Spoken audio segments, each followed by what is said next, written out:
Hey Tank Watchers, Jack Beyer here with NASA Spaceflight. Welcome to a special yearly recap of all the major Starship development milestones from 2020.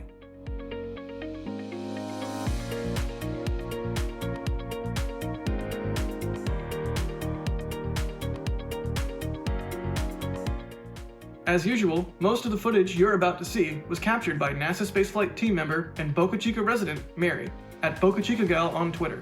Thanks to her relentless dedication to documenting Starship development, we have all of this footage to borrow. So thanks to her. Alright, a lot happened in 2020, so let's get right into it. It is the beginning of 2021, and the current state of things in Boca Chica has Starship serial number 9 on suborbital pad B and ready for its own 12.5 kilometer flight test, flying essentially the same profile as Starship serial number 8. Serial number 10 has had its nose cone stacked atop its tank section in the high bay, and is poised to conduct a flight test of its own, soon after serial number 9 flies. Serial numbers 11 and 12 are under construction in the mid-bay, with serial number 11's tank section fully stacked and ready for a nose cone, while stacking of serial number 12 has just begun. With all of serial number 12's necessary sections complete and spotted at various times by Mary, stacking should progress more or less at the same pace we saw 8, 9, and 10 be built at, which is to say, rapidly. Super Heavy booster number 1 is under construction in the high bay, and progress on the orbital launch pad appears paused, though work around it continues, with several trenches being dug for underground plumbing. Perhaps SpaceX is waiting for concrete to cure or additional parts to arrive before continuing the construction of the launch mount itself. Now, let's compare that to the beginning of 2020. Serial number 1, formerly Starship Mark III's forward dome was under construction. Serial number 1, we've gone from one Starship prototype at a time to many in parallel and with much higher fit and finish for each. Here's what the production site looks like now. And here is what it looked like a year ago at the beginning of 2020. In terms of structures, you can see there is basically only the one large production tent and the beginnings of another, plus the windbreak. The mid-bay, the high bay, the ground fabrication building, the production tents, the old gas well lot, and so much more that we now take as long-standing fixtures of the build site didn't even exist a year ago. Now think about what it will look like 1, 2, or 5 years from now, and if you're not getting excited about the future, you're doing it wrong. Nearly the entire facility as we know it has sprung up in just 1 year. Here's the mid-bay soon after construction was started. And here is the mid-bay on January 31st, after 2 weeks of progress. And here is the start of high bay construction on July 8th. While the high bay is not done yet, as we expect a gantry crane to be installed in the roof, its external construction has been finished for some time. Next up, for comparison, here's the launch site, or vertical launch area as it's called in FAA documents, at the beginning of 2020. The tank farm looks much less complex. There's no suborbital pad B, no container wall, and no orbital launch pad construction except for some dirt being moved around. The methane recondenser doesn't exist. The flare stack is still in its original position over near where pad B will eventually be built. When we compare that with what the launch site looks like today, you can plainly tell how much SpaceX has been able to mature their setup in Boca Chica over the course of the last year. Much more concrete has been poured, the overall layout of the site has firmed up, suborbital pad B has been constructed, pad A reconstructed, and work around the orbital pad is well underway. The launch site has progressed significantly, from little more than a sandy patch of land near the beach in South Texas to much closer to a fully fledged launch facility, and it shows. So, that's the build site and the launch site. Let's take a look at the Starship prototypes of 2020. In January last year, several test tanks were constructed, including a LOX header tank and nose cone section, some called Nosy, that was moved to the launch site and tested between January 23rd and 25th. Based on Elon's tweets, it appeared to pass the tests done on it with no problem. Besides Nosy, there were 2 test tanks known as Bopper 1 and Bopper 2, both essentially 2 forward bulkheads connected by a small barrel section. These tanks were used for testing new materials and construction methods. Bopper 1 was tested to failure on January 10th in an ambient pressure test using water, reaching 7.1 bar. Bopper 2 underwent an ambient pressure test using water on January 27th and got to 7.5 bar before there was a small leak that was repaired. 2 days later, on January 29th, Bopper 2 was tested to destruction in a cryogenic proof test using liquid nitrogen, reaching 8.5 bar before bursting. The stacking of serial number 1's tank section was complete on February 22nd. It was moved to the launch site on February 25th, where its test campaign began. Unfortunately, that test campaign was short-lived, and serial number 1 failed its cryo-proof test 3 days later on February 28th, due to a weld issue with the thrust puck. Though it failed rather dramatically, its sacrifice, like that of all the now scrapped test articles from over the last year, has helped pave the way for humans to become a multiplanetary species. Next up, serial number 2, another test tank, but unlike its predecessors, the Boppers, it was made up of a forward dome and a thrust dome, rather than just 2 forward domes. Serial number 2 underwent pressure testing on March 8th, which appeared to be successful, and was then moved back to the build site, where it remains to this day. Next, serial number 3 was rolled to the pad on March 29th, though its time there was also short-lived. Serial number 3 failed during a cryo-proof test on April 3rd, but not due to an issue with the test article itself. Rather, it was due to a test configuration error. This error caused the methane tank, which is on top of the liquid oxygen tank, to remain full of liquid nitrogen, while the liquid oxygen tank was empty. The weight of the full upper tank caused this unfortunate crumpled pop situation, and that was the end of serial number 3. Except not entirely. Its mostly intact thrust section was salvaged and reused for serial number 4. Which of course brings us to serial number 4. Yeah, the explodey one. Despite the spectacular explosion, serial number 4 got the furthest of any Starship prototype until that point. It was rolled to the launch site on April 23rd, then serial number 4 had Raptor serial number 18 installed on it and began a static fire test campaign, again, the first Starship tank section to do so. On May 3rd, during what appeared to be a wet dress rehearsal, the flare stack was seen ejecting liquid methane. Sometimes I miss the flare stack and its crazy shenanigans. 2 days later, on May 5th, serial number 4 underwent its first static fire test, and then 2 days after that, another static fire, on May 7th.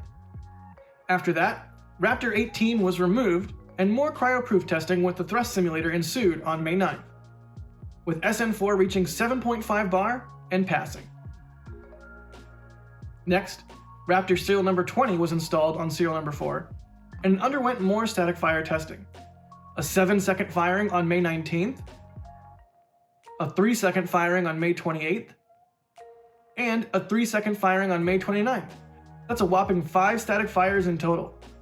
Unfortunately, after that final static fire, a test of the ground support equipment's quick disconnect system resulted in a stuck valve, which allowed a cloud of methane and oxygen to form and mix around the vehicle, creating pretty much a worst-case scenario. It was only a matter of time until that cloud found an ignition source, likely a part of Raptor SN20 still hot after the static fire a few minutes earlier, and once it did, it detonated, and serial number 4's existence concluded prematurely with this infamous rapid unscheduled disassembly.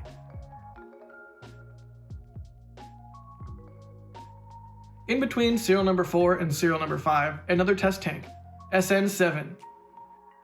The SN7 tank underwent a cryogenic proof test on June 15th and reached 7.1 bar before a weld failed and leaked. A weld doubler was added, and SN7 was tested to destruction on June 23rd in a second cryo-proof test, reaching an unknown pressure. After some extensive repairs to suborbital pad A after SN4's detonation, serial number 5 was rolled out to the launch site on June 24th and had Raptor 27 installed. It conducted a static fire test just once on July 30th. And finally, on August 4th, it flew to 150 meters and landed successfully. This was the first flight of a Starship prototype and of a Raptor engine in just under a year since Starhopper flew on August 27, 2019. On September 3rd, just under a month after SN5's flight, SN6 also flew to 150 meters and also landed successfully. For its flight, serial number 6 used Raptor serial number 29. Serial numbers 5 and 6 proved that SpaceX was capable of controlling these vehicles even with significantly asymmetric thrust, validated many aspects of Starship and Raptor's design, and undoubtedly provided a treasure trove of priceless data, allowing SpaceX to continue its rapid pace of production and iteration on Starship test vehicles.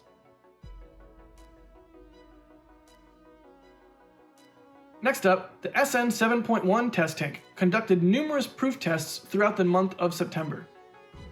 Serial number 7.1's test campaign culminated in a pressure-to-failure test on September 23rd. The test tank reached 8 bar of ullage pressure before it popped. Of course, after serial number 7.1 came serial number 8. It rolled to the pad on September 26th, and it passed its cryogenic pressure test on October 8th after 3 tries. Then, serial number 8 became the first Starship prototype to get 3 Raptors installed, Raptors 30, 32, and 39. It conducted the first 3 Raptor engine static fire, which was also the first ever firing of 3 Raptors together on October 20th. Raptor 39 was uninstalled and replaced with Raptor 36. On October 22nd, SN8 became the first Starship prototype since Mark 1 to get a nose cone.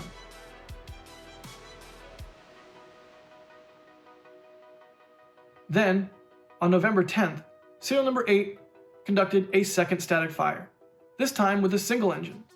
This static fire was the first ever use of a LOX header tank on a Starship vehicle. During this firing, debris was visible getting kicked up into the air, though at the time we weren't sure what we were seeing. After that, serial number 8 did a 2-engine static fire on November 12th, the force of which caused more debris to go flying. One or more of those shards found its way up into the engine skirt area, severing an avionics cable and causing Raptor SN32 to have a bad shutdown. Worse, a dangerous situation arose, as this also caused a loss of pneumatics, resulting in SpaceX being unable to relieve pressure in the LOX header tank. Thankfully, there was a burst disc in the nose cone, and that ended up being the path of least resistance for all the built-up pressure, rather than causing a popped nose or a rapid unscheduled disassembly. Raptor 32 was then replaced with Raptor 42, and on November 24th, serial number 8 successfully conducted its second 3-engine static fire, its 4th static fire overall. Using Raptors 30, 36, and 42, serial number 8 finally flew to 12.5 kilometers on December 9th. It cut off its engines one by one as it climbed, and it effortlessly belly flopped back to just above the launch site, where it managed to relight 2 of its Raptor engines and complete the flip to vertical. Though it failed on landing due to low pressure in the methane header tank, it got crazily close to succeeding, even hitting dead center of the landing pad.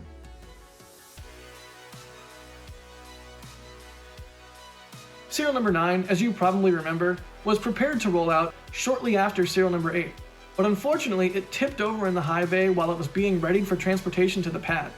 While serial number 9 didn't fly in 2020, it did roll to the launch site on December 26th, and it has already progressed past all previous Starships in a few ways. For one, serial number 9 is the first all-304L steel Starship, SN8 having been mostly, but not completely made of it. Additionally, we can see here that the huge number of heat shield tiles affixed to the side of serial number 9. No other Starship prototype has had this many tiles installed. If Starship is going to go orbital in 2021, then the heat shield is an absolutely critical part to start seeing more development on, so this is a great sign. So, 2020 saw the rapid maturing of the Starship program. Yes, there were failures along the way, but they've learned important lessons with every setback, and they've not made the same mistakes twice. Frequently, the mistakes made were not design issues with Starship itself, but with test procedures or ground support equipment malfunctions. This means that Starship development is going exceptionally according to plan, despite the rapid unscheduled disassemblies. This is borne out by the fact that in 1 year, SpaceX has managed to go from stacking serial number 1 to flying serial numbers 5, 6, and 8, and almost flying serial number 9. Raptor and Starship must be meeting or exceeding expectations. That is a very good sign for putting boots on the moon and Mars as soon as humanly possible. Looking to the future, there is a huge pile of exciting milestones awaiting us in 2021, such as the first Super Heavy booster flights, higher altitude Starship tests, potentially the first attempt at launching a Starship to orbit, dual Starship operations at the launch site, and completion and use of the orbital launch pad. I'm personally super excited to see whatever changes to the design we've become used to are in store for serial number 15 and beyond.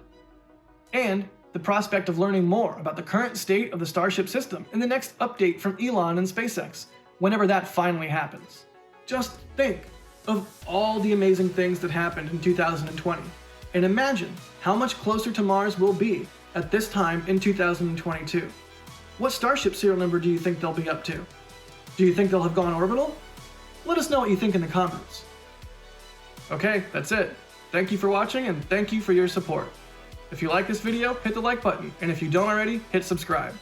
If you'd like to support what we do, we've got a merch store with all kinds of cool NASA spaceflight gear. We've got the YouTube membership program with cool perks, like a members-only Discord, preview videos that go live before the daily videos do, and members-only chat emoji. And of course, thanks to Mary at Boca Chica Gal on Twitter for her relentless dedication to documenting Starship development. Okay, that's it. Be excellent to each other.